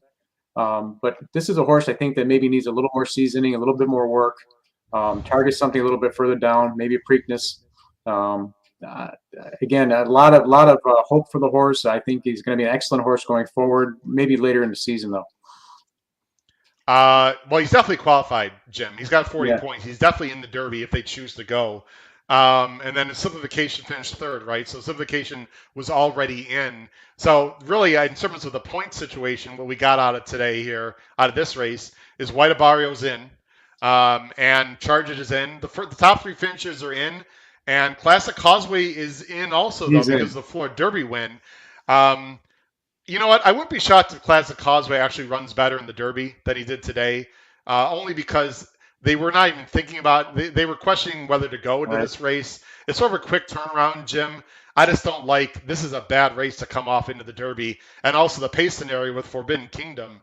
It sure looks like it's going to be fast with Simplification now getting in.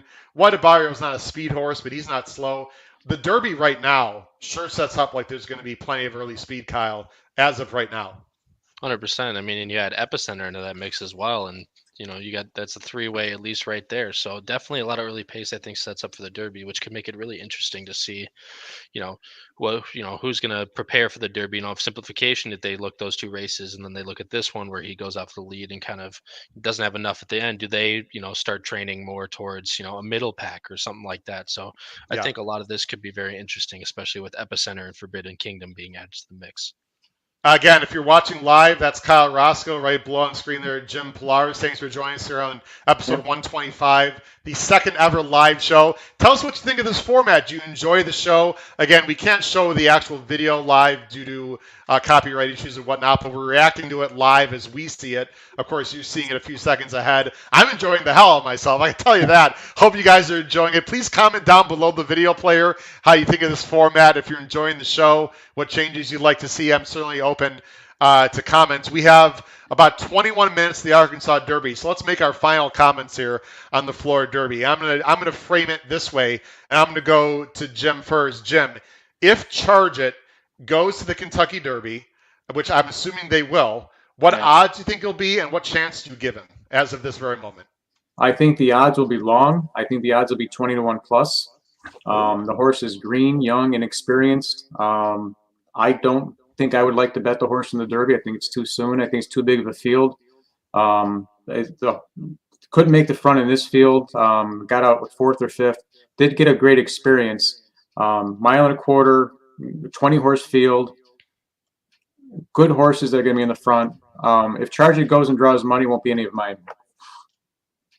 Kyle, thoughts on Charge It going forward? See, I think, and no disrespect to Jim at all, I think it's actually going to be used as the opposite. I think they're going to see him as green in this race, and this experience is going to kind of help him towards the Kentucky Derby. I think he's going to sit, maybe he doesn't go for the lead, maybe sits a middle trick like he kind of did here and that type of thing, especially with the pace, like I said before. I think he's probably going to be about 5-1, 6-1, I would say, somewhere about there. I think the hype train is still going to go. What? In the Derby? No way. No, you must be still smoking some of that ganja from college or something, Kyle. You are absolutely crazy, 6-1. I mean, no 15 way. to 20-1, yeah. No, I'll let you finish. Kyle, go ahead. Sorry. I mean, I just don't think he's going to be like as high as some people think he is. I mean, granted, obviously Forbidden Kingdom and stuff like that, but taking to take a lot of that early money or that a lot of that money, but I don't see him being higher than 15-1. Like I said, 6-1 might be a little low, and I mean that might just be my my So overestimation, but my first thought, and then we're going to talk about the Arkansas Derby. I promise everyone. My first thought is I need to see the number. I need to see what the buyer number is. I think that was a decent race. I'm going to say it's somewhere in the mid 90s. It didn't blow me away. They were. I wouldn't say they were flying home. I mean, yeah, I don't think it's going to be a number that's going to blow me away. I will say this, even though there's 3 more Derby preps next week, I think Charge It is going to be the wise guy horse of the Derby. I think Really? he's going to be around 12. I agree with Kyle. I think he's being around not 6-1. I think Jimmy's going to be about 12, 15-1, somewhere in there. He's got a long stride. I'm not saying I love him on top. This is the kind of horse I think I'd really like to use underneath, for sure, based on what I saw. The education this horse got, I mean, how many lengths is that education worth? I don't know. If he works well, Jim and Kyle, if he works well at Churchill and looks good, I think he's going to be one of the wise guy horses of the Derby. Tell me what you guys think. Comment below the video player, comment in the live chat. Where do you see Charger going forward? I will also say, and then we'll get into the Arkansas Derby right now, I love Charge It in the Belmont. I think he's going to run the Derby. I think he'll do what he'll do. I don't think he'll win. He'll probably, run respectfully. I think Pletcher is going to give him time off. And the way he runs with the tactical speed and the stride, I'm going to say right now, if I could put a future bet in the Belmont, I'd love Charge in the Belmont. Thoughts, guys, on maybe that, and then we'll get on. Jim, maybe a Belmont type horse? Yeah, I like the Belmont a lot better than the Derby. The Derby's only 5 weeks away, and for a green horse that kind of bounced around in a 20-horse field against much, much better quality than he's going to face today, just not my cup of tea. Charles thinks he might skip the Derby and go to the Preakness. That wouldn't surprise me either. But Kyle, I mean, when you qualify for the Derby and you're a Pletcher horse, I've had a hard time believing the connections are going to skip the Derby for the Preakness. But Charles might be right. I don't know. No, I mean, and, it's the thing where if it's that not only with the talent of the horse, but it's just the esteem around the Derby and stuff like that. And you want, if you want to have that horse in the Derby and especially qualifying for it, do they have enough to shy away from the Derby and move it into the Preakness, whether it's the correct look at it or not. Absolutely. By the way, the viewership is growing as we're talking. Thank you very much for joining the show. I'm doing a few switches on the screen. Let's talk about the Arkansas Derby, guys. The Arkansas Derby is up next. I saw about 17, 18 minutes of post. It is a fascinating race, guys, for a lot of reasons. You've got a filly in the race. You've got some other nice horses. I wouldn't say it's the strongest rendition of the Arkansas Derby, but it's very interesting. So let's get into it right now, guys, as I go ahead and put the banner on the screen. Let me take this banner off. Let's put our picks on the screen here right now. There we go for race 12, the Arkansas Derby. And then I will go ahead and bring on the Equibase entries. Here we go, guys. All right. Here we go, everyone. The last race we're going to be showing live here on today's show. It is the Arkansas Derby. It's grade 1, Oaklawn Park. Look at this purse, $1.25 million. Of course, it's restricted for 3-year-olds. They're going 1 1/8 miles. There's the field. It is a 9-horse field. By the way, BetUS on the right side. I've got a promotion with BetUS also. Check it out below the screen if you want to get a nice promo with BetUS. The morning line favorite is the filly for D. Wayne Lucas, Secret Oath. I'm going to let Jim go first here. Jim, we can see your picks on the screen. Yeah. You are going with a horse formerly trained by Baffert, now in the Tim Yakteen barn with blinkers off, Doppelganger. Yeah, again, maybe repeating wrongly what I said earlier, but I think Doppelganger is coming here with intention. The only reason they're bringing the horse to the Derby is because he does not have any Derby points. They need to run first or second. Former Baffert horse. They are sharpening the horse, getting ready for it. A couple of works ago, they went 6 furlongs at 110. That is a fast workout. Came back, they did it in a minute. The horse has been chasing fantastic horses on the West Coast. He was actually favored against Forbidden Kingdom and Pinehurst 2 starts back. Ran a very, very respectable 4th. The race is a lot better than it looked because the race was very speed favoring. He was trying to come off of the pace and was in a blanket finish for second. He was actually bet heavily against Forbidden Kingdom in his last race. He was 8-5 against Forbidden Kingdom. The last race, the horse got out terrible. Not really walked out of the game, but got a terrible start. By the half, he was already 10 lengths behind Forbidden Kingdom. Forbidden Kingdom is everybody's now horse, the horse that everybody loving going into the Derby, and Doppelganger was still able to make up 5 lengths in the last half of that race against Forbidden Kingdom. I think they've got a Derby horse. They're here. He's sharp, strong. He ran against great competition on the West Coast. I think he's got a big shot here. My only concern is that he tends to come off the pace, and I don't know if that's going to particularly work in this race. Don't know if there's enough race for him to chase. But if there is, I think he's got a great chance to win. I actually think it's a two-horse race, Doppelganger and We the People. Wow.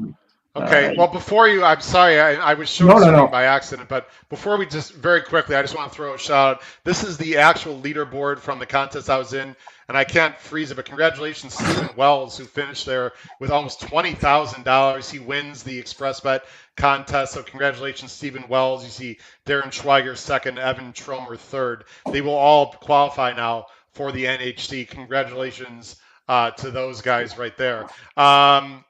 Doppelganger, let's show the start real quick, because Doppelganger, Jim, I loved last time. And either you could say I was wrong, I suppose, because he didn't win, but I thought he was going to be right on top of Forbidden Kingdom. And I think this start definitely hurt. We're going to show the replay here, just the start. Doppelganger is the 5. And you're right, he sort of stutter stepped. You see the 5 here. Do a little bit of, you just didn't break great. I thought he was going to be stalking Forbidden Kingdom. And you see right there, he just didn't break great. And the 6 got away from him. And right here, you know, he's already got too far to catch up. Correct, Jim. Go ahead. Yeah, exactly. 100%. I mean, the little he's also climbing here in between horses, just not overly comfortable. No, not at all. And from this position, again, you see Forbidden Kingdom. You know, it's probably 7 or 8, 9 lengths on him. I think Doppelganger runs fantastically from here. He's gonna come up. You can see him making his move now. He's gonna put the rest of the field to bed. He's gonna chase Forbidden Kingdom. When they hit the top of the stretch, Forbidden Kingdom's got about 7, 8 lengths on him, and Doppelganger doesn't stop. Comes coming at him, makes a length or 2 up near the end. I going to get a little 1/16 of a mile more to work with in this race, and I think it's going to suit his running style fantastically. The extra distance is only going to help him. Forbidden Kingdom is long gone now, but Doppelganger's still digging in, still coming, making a little bit of ground up here, coming. I actually thought he was going to make up more ground. I got to be honest. Forbidden Kingdom was fantastic. Well, right there, he pulls up on him. You can see about 50 yards, took a peek behind him and said, "Okay, I'm 5 or 6 lengths clear of third." Yeah, and, but he was never getting. Never getting. But I think he made up 4 or 5 lengths on a horse that is probably going to be the favorite in the Derby. Losing at Forbidden Kingdom, Pinehurst, I think there's no shame in that. Got a double buyer top, double tire pop, as Matt Bernier always states, is an indication of a future forward move.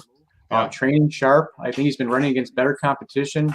California horses, Baffert in particular, I still consider this a Baffert horse, are very successful at the Arkansas Derby. I think he's got a very, very big chance there.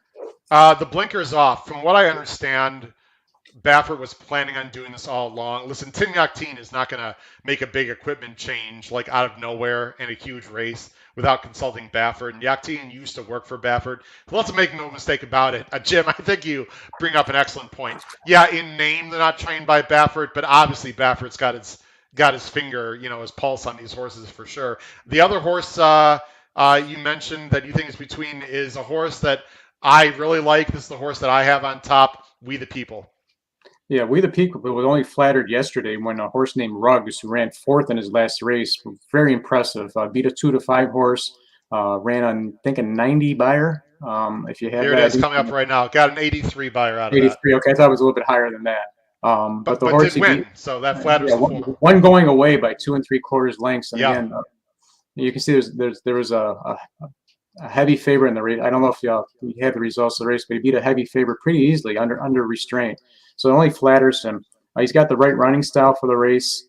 Ron Moquette actually raves about this horse. I saw an interview with Ron Moquette, and he says of all the horses on the Arkansas ground, if he could have one, he would love to have We the People. Yeah. My only concern really with We the People is this is his third start in 7 weeks. I don't know if they're rushing the horse a bit. A pretty quick turnaround, 3 weeks since his last race. Definitely a step up in company. I think really, if he runs the way he did last time with the stalking style and the sudden acceleration, that he's got a big chance in the race. The horse I'm really against is unfortunately Kyle's pick. I'm really against the filly Secret Oath a little bit. You're against all the females watching the show. Jim are now upset. You better explain yourself, and then Kyle will let you talk here in just a second. Yeah, my issue with Secret Oath is that Secret Oath has really been beating up on inferior competition in the filly division in Arkansas. She really has never been challenged. If you look at her past performances, she's sitting all the time, third, fourth of the 3/4. Then she accelerates. Nobody goes with her. Nobody really gives her a challenge on the front. She goes by the front, opens up 3 or 4, and gallops down the lane. In this particular race, if she's going to try to accelerate, she's going to have a horse like Doppelganger going with her. She's going to run into resistance at the front that she's never had before, a horse like maybe We the People, Cyberknife that might be on the front. So she's going to actually not clear as easily as she has. She's going to have other horses chasing her. She's never had that type of situation before. I think the past performances are a little bit dressed up, and I really am against her in this position. I think the way to make money in this race is that Hope Secret Oath doesn't hit the ticket. Well, and Kyle, we're going to come to you next. I don't know if you guys can see. Of course, everyone at home, you could probably look on your phone or elsewhere. 6-5 on Secret Oath. I mean, we've been talking about this all week. How everyone loves the filly and loves the story, Kyle. How you got the girl against the boys, blah blah blah. Matt Bernier, I thought, Kyle, I'm going to let you talk here. Matt Bernier, I thought, brought a great point up on his show, Jim, on the money, where he said if there was not an F next to Secret Oath's name and there was a G or a C, meaning if the horse was, a boy, not a girl, why should that really change anyone's opinion? You could say that she's been facing weaker, but Kyle, by the pure numbers, she's just as fast, if not faster, than anyone in this race. That is correct. Yeah, exactly. And then, like you said, it's the story. It's everyone heard about this horse. Everyone knows about this horse. So the story definitely, I think, plays into the odds itself. And yeah, I said, I don't know if I told this to you throughout the week. My value line was 2-1. She's going to go off at 6-5. I don't know if I can play that by any means, especially on the win end. No. So that's crazy talk. I mean, Doppelganger, Jim, is 6 times the price of Secret Oath. Doppelganger is 6-1, Jim. You're getting 6-1 on Doppelganger right now. Yeah, believe me, I'll be rushing over to my account now and all right, we'll have to go to a longer commercial break for Jim. I'll tell you what, you people out there watching might feel the same way. Is this Rachel Alexander or Zenyatta running? I thought it was Secret Oath. Listen, she's faced weaker, but she's done it really well, Kyle. You can't take that away. You can only beat who you have in front of her. And there should be some pace also to set it up. I don't think they're going to the Derby with her. From what I understand, they're going to go to the Oaks anyway. Of course, D-Wayne Lucas could change his mind in a heartbeat. I'm going to say flat out right now, I don't care what happens to Secret Oath today. She does not belong in the Derby. When I say belong, I don't think she's I don't think she's good enough. Unless she explodes here with some kind of crazy win by 5, like a holy shit kind of effort. I want no part of her in the Derby if she ends up running the Derby, Kyle. Let's talk about We the People. Let's talk about our picks. We have the same 3. Let me give my 2 cents on We the People. I love them. And I like 3-1 is about as low as I would go on the win end. Tell me what you think out there. Would you bet We the People? If you like We the People, is 3-1 too low? That's about as low as I would go, Kyle and Jim, personally, on a win bet. And I might put a win bet in if he stays that. He's going to sit outside of Kavod on the inside. I think it's good. Unlike Charge It, I think it's great that he draws outside. I think if Charge It drew outside further, he might have won the damn thing because, again, taking the dirt, I think really hurt Charge It. We the People, in theory, won't take as much dirt. He could be wide. That's fine. He won so easily last time. Very much like Zozos. I like We the People. There's no killers in here. If We the People gets the trip, I think he's the winner. Kyle, your thoughts on We the People or anyone else you want to talk about here? That's 100%. I think that's the Secret Oath. I think, the trip suits her. And like I said, you can only beat who's in front of you. And she's done it, with flying colors. But again, this is a much bigger test. At 6-5, I'll stay away from 6-5. But yeah, 3-1, 7-2 is going to be right there with We the People. And like you said, cold fractions, but just did it so easily.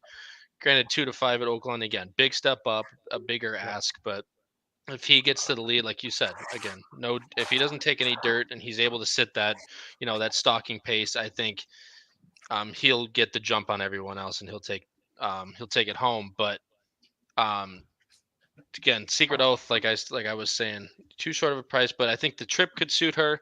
And if she does explode, but yeah, I'm 100% agree. If they go to the Derby, I think I'll look somewhere else. Okay. Jim, let's talk about Cyberknife. Cyberknife, you have him third. I didn't know what to do with him. He's been very green. Brad Cox has talked about this.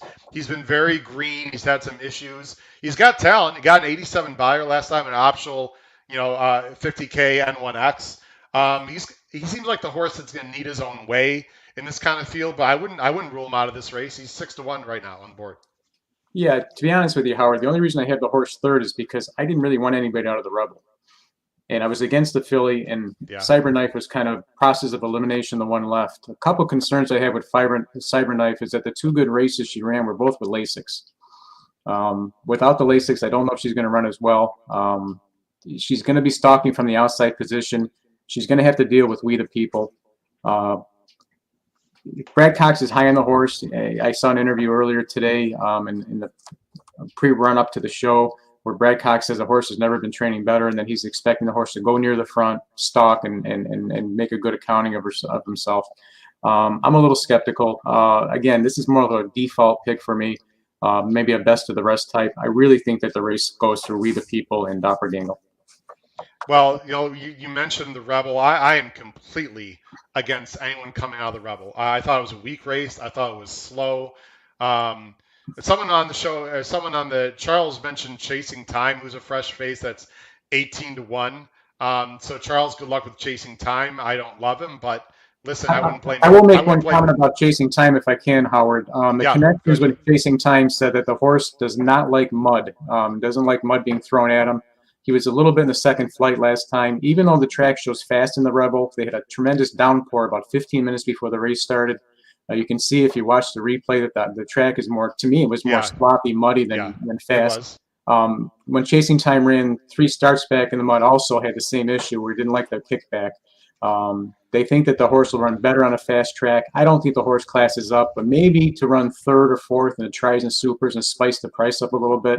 The live odds are actually higher than the horse's true odds. This is one of those micro share horses where you've got hundreds of owners that own, $100 worth of the horse, and they all put money to win on the horse. So the horse might be 18-1 in the win pool, but still might be 30-40-1 in the trifecta pool for third and fourth. So you might still get some value underneath.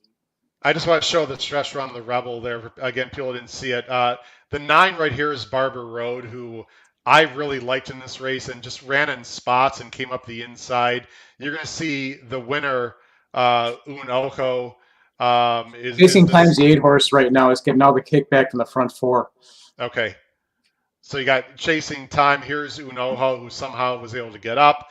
I thought this horse was going to, this is Ethereal Road, who's not in this race, or Ethereal Road. Here's Barber Road, who does come on late here. And this is Chasing Time right here, correct, in the top of the screen. But again, this is a slow final time. They're crawling home here. So this close that you see by Barber Road, to me, is a bit of an aberration. And this is Kavad here. I mean, I don't like Kavad at all in this race. Like, at all.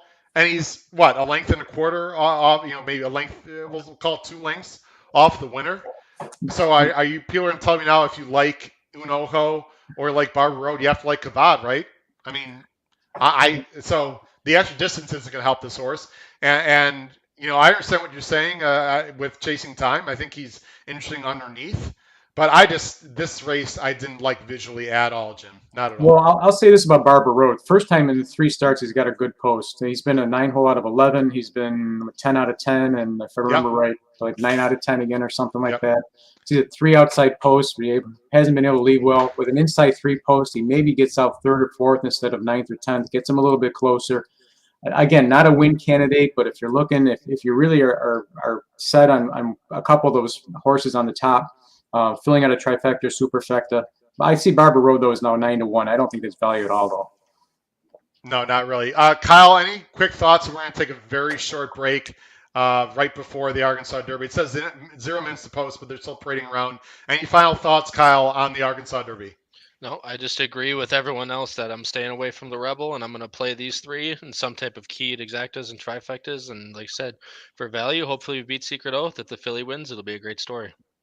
It would be a great story. The odds are ridiculous to me. I've been going with We the People. I think 3-1 is fair value. It's about what I thought he'd be. Jim is putting his mortgage right now on Doppelganger. Jim, good luck. We look forward to the Buffalo Bills signing a new hotshot free agent based on Jim's money. Folks, we're going to take a very short 30-second break, and we will be right back for our reactions watching live of the Arkansas Derby. This is the HHH Racing Podcast. Hello, Carolyn.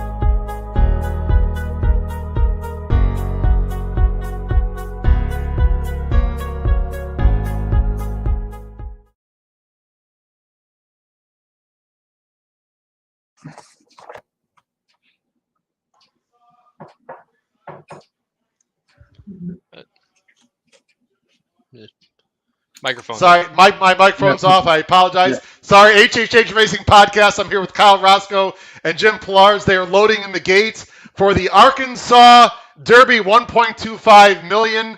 I like We the People. Jim is going with Doppelganger. Kyle also likes We the People. We are in general a little bit against Sacred Oath, especially at the 6-5 price.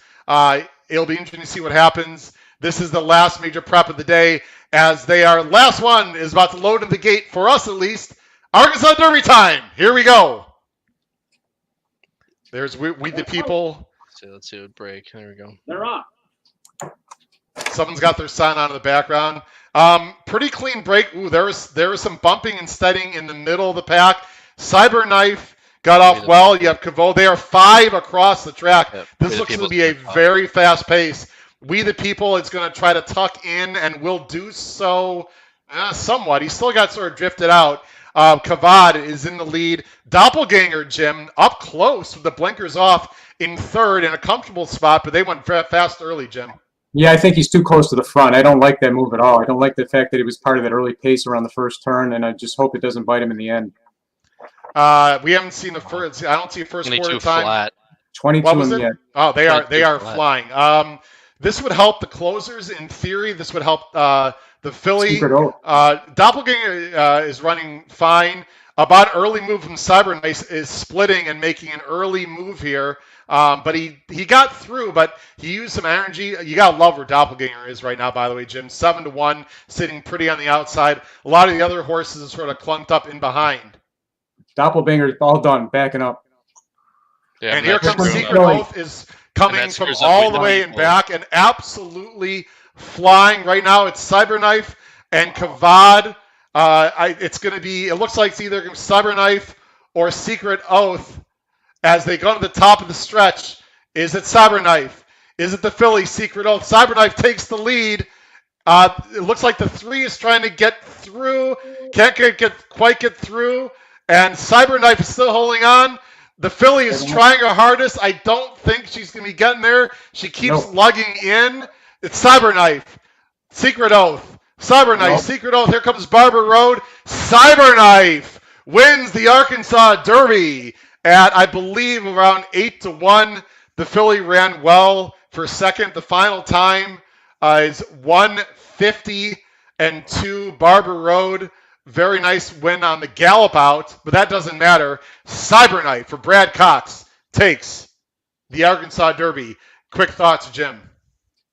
I was really disappointed with the tactics taken by Doppelganger. I thought Doppelganger should have been where Secret Oath was. That's been his running style in the past. He's not a front runner. It's unusual. It's one of the few Baffert horses that doesn't get out of the gate well in front, usually front runs. I thought the race was really lost at the start when she was part of that early 3-4 wide first turn heavy pace. I was a little bit disappointed in We the People. I thought We the People backed off appropriately, was sitting fourth, but had every reason to run better than he did. By the way, my inbox is getting flooded with people that want to book my bets for some reason. I don't know why that's happening. I will say off the start, this is extremely disappointing for me. That does not help my bet for the podcast people. It was I had him as a B. It was the only horse that I thought could win that I didn't have as an A. So and Garhold didn't win, so hugely disappointing for the podcast pool. Although we did it at the pick 4. Kyle, We the People. This just tells you what experience is, right? I mean, I don't regret my decisions. I go with what I go with. I'm right plenty of times. I'm wrong plenty of times. That's fine. Last week we hit for Crown Pride with 16-1 on the live show. That gave a lot of people a lot of money. You're going to be wrong in this game more than you're right. We the People was why he tried to tuck in, and he did. But I guess the pace was too fast, or just too much too soon. I don't know. The big thing on the far turn, I'm not sure if anyone saw, Doppelganger actually backed up into We the People, and which did him. Granted, he wasn't exactly flying late, but it definitely didn't do him any service. So, and he was Doppelganger backing up after being wide. It infringed mostly on We the People, so that could be seen as well. But like I said, not coming from the back. A brilliant mid-race move by Flo. Oh. Just splitting horses at the top of the far turn, and that's that's just one of them to race, and it's plain and simple. I was just gonna say, I mean that move rarely works well, Kyle, especially going a mile and eighth. I mean, it was an aggressive move. I'll have to see. I think he was up close at the start too. Maybe it's further back. I'll have to go back and look, but that middle move was unbelievable. By the way, Sire Gun Runner. Hello. Ridiculous. All that greenness that he showed before, that's what turned me off. I mean, I had him as a B. I mean, I thought he could win. All the greenness sort of turned me off. That middle move for Flo to get into the flow, pun intended, was outstanding. And the fact that he was able to sustain his bid, I am very impressed with Cyberknife. The final time, this track has been pretty quick. Again, this feels very Florida Derby-ish to me. I'm not. Listen, it was a nice win. I'm not blown away. Am I being too harsh, Jim? No, not at all. Especially when you consider the early fractions. The final time, off of it with 22 flat first quarter. The way the track's been playing today, I thought that the final time I actually been watching the replay a little bit over my shoulder. What surprised me a little bit too is that the first three got away from the rest of the field too. There's quite a gap to fourth and fifth place, so that doesn't really speak much of the also rans. Snook Slayer, not a big fan of. Well, give him an Oko break. He's got one eye. I mean, come on.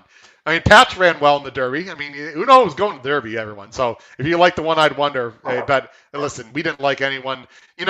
Nothing really surprised me in this race.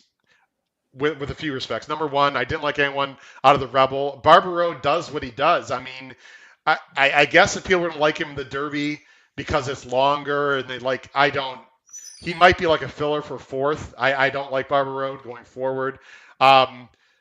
Secret Oath ran perfectly fine. She made a huge middle move.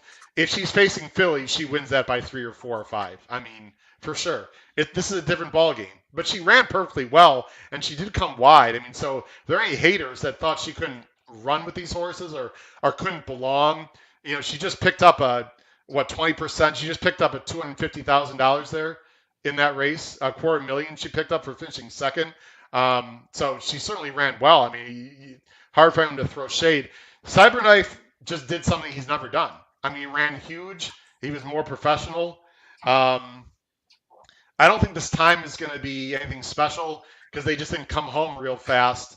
Again, we'll have to watch the replay when it comes up. And if you guys tell me when the replay comes up, let me know. I just watched replay, Howard, on TV. And interesting about Doppelganger. Doppelganger dropped back to 8th or 9th at the top of the stretch, regenerated, and actually ran 4th, closing. Really? Yeah. So yeah, what the fuck was he doing up close to a 20? I have no idea. I'm not one to criticize jockeys, but I didn't understand the tactics. I didn't like the ride. The horse looked absolutely cooked at the top of the stretch. And I just watched the stretch run again. Horse dropped back to 7th, 8th, maybe even 9th at the top of the stretch, re-engaged, and actually was closing well to run 4th. Really? Okay, so I'm anxious to.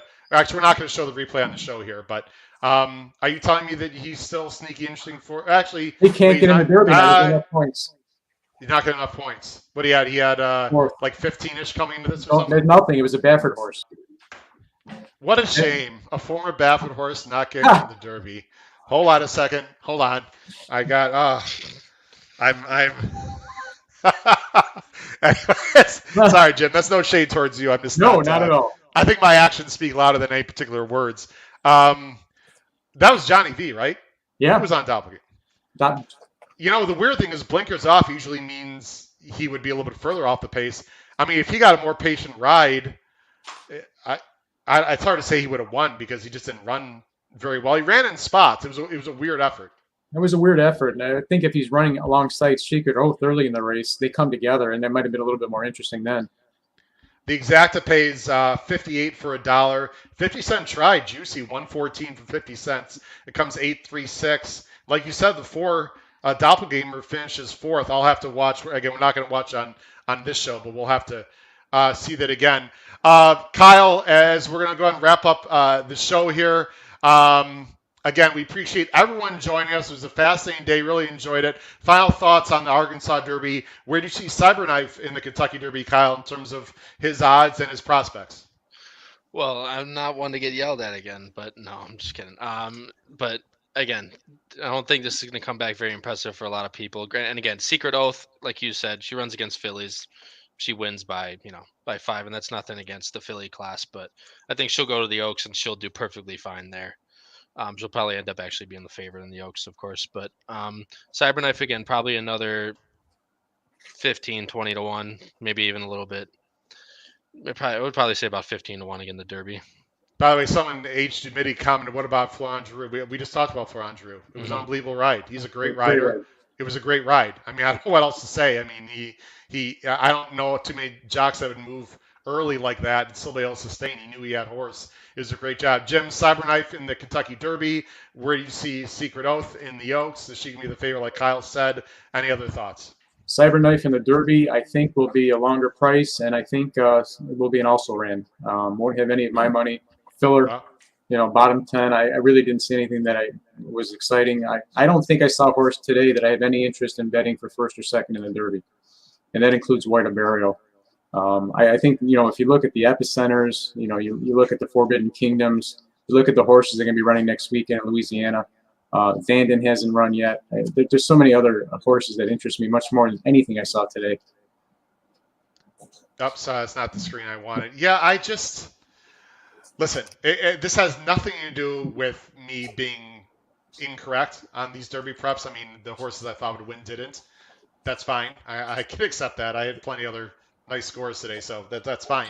I don't know. I like to look at how they finish, and both paces. Well, actually, the Arkansas Derby was definitely faster early. I mean, that was a very fast time early. So, but the horses, Cyberknife came from behind. Secret Oath came from behind. So I don't think anyone. I'm just thinking that was up close was a factor. So, the race sort of fell apart. The final time didn't blow me away. I think it's going to be a similar buyer to we saw the Florida Derby, somewhere in the mid 90s, low 90s. I don't think we saw the Kentucky Derby winner today, guys. I don't think we saw it. I'm much more impressed with Epicenter right now. I think I'm going to be more impressed with Forbidden Kingdom, possibly a Xandon or Smile Happy. I think we saw horses that are nice today, but more fillers. That's my opinion. We're going to go ahead and wrap up the show, guys. I'll leave you guys on. As you saw at the bottom of the screen, next time we are on, we might have a show next Wednesday here on the HHH Racing Podcast, but for sure, next Thursday, 8 p.m. Eastern, to cover the Late Pick 5 at NYRA and the Wood Memorial. Andy Serling is going to be with us 8 o'clock Eastern on Thursday. I want to thank everyone for joining the show. We had great viewership again. Any comments about the show, positive, negatives, things you'd like to see, please make sure you comment down below the video player. Make sure you hit that subscribe button, smash the like button, and the notification bell. I look forward to seeing everyone next Thursday. And perhaps, if you want, folks, we'll keep doing live shows, but I need to hear from you. Do you want to keep seeing live shows? Do you like this idea? Please let me know or email me, hkravitzhorse@gmail.com. For Kyle Roscoe and Jim Pilars, this has been Howard Kravitz of the HHH Racing Podcast. I hope you enjoyed the coverage today of the Florida Derby and the Arkansas Derby. Enjoy the rest of your weekend, everyone. Take care. Good night.